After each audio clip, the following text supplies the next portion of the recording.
ஒரு சிறிய ஜெபம். பரலோகத்தில் இருக்கிற எங்கள் பரிசுத்தமான எங்கள் தேவாதி தேவனே, நாங்கள் ஸ்தோத்திரிக்கிறோம், உங்களை துதிக்கிறோம் அப்பா. கர்த்தாவே, உமக்கு ஸ்தோத்திர ஆண்டவர். இந்த நாட்களில் ஆண்டவரே எங்களை பார்த்து சொல்லுகிறீர், நீ சும்மா இரு, நான் உனக்காக யுத்தம் பண்ண போகிறேன் என்று சொல்லுகிறீங்கப்பா. எதை குறித்து பயப்படாத. உன்னை சுத்தி எத்தனை படைகள் வரலாம், எத்தனை சத்துருக்களின் கிரியைகள் உன்னை வந்து போராடலாம்.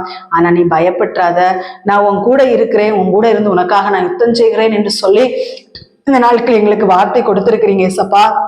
உம்முடைய பாதத்திலிருந்து அதிகமாய் ஸ்தோத்திர பலிகளை ஏறெடுக்க வேண்டும் என்றும் அதனால் கிருபைகள் அதிகமாய் கிடைக்கும் என்று சொல்லி எங்களுக்கு போதிச்சிங்கப்பா. உங்களுக்கு கோடி கோடி ஸ்தோத்திரம் செலுத்துகிறோம் ஆண்டவரே. உங்களுடைய அன்பு எவ்வளவு பெரியது ஆண்டவரே. உங்களுடைய அன்பு அளவிடப்படாத அன்பு ஆண்டவரே. அவ்வளவு அன்பை எங்கள் மேல் நீர் ஊற்றி இந்த நாட்கள் எங்களுக்கு வார்த்தை கொடுத்ததுக்காய் ஸ்தோத்திரம். எங்களுக்கு உரதமாய் எழும்பி வருகிற எல்லா சத்துருக்களுக்கு உரதமாய் இந்த நாட்களில் தேவன் யுத்தம் செய்ய போகிறதற்காய் ஸ்தோத்திரம் ஆண்டவரே. ஸ்தோத்திரம். நன்றி ஏசப்பா. எல்லா துதியும் கனமும் மகிமை அப்பாவுக்கே செலுத்துகிறோம்.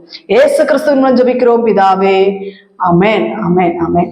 கர்த்தர் தாமே உங்கள் அனைவரையும் ஆசீர்வதிப்பாராக. ஆமென். Praise the Lord.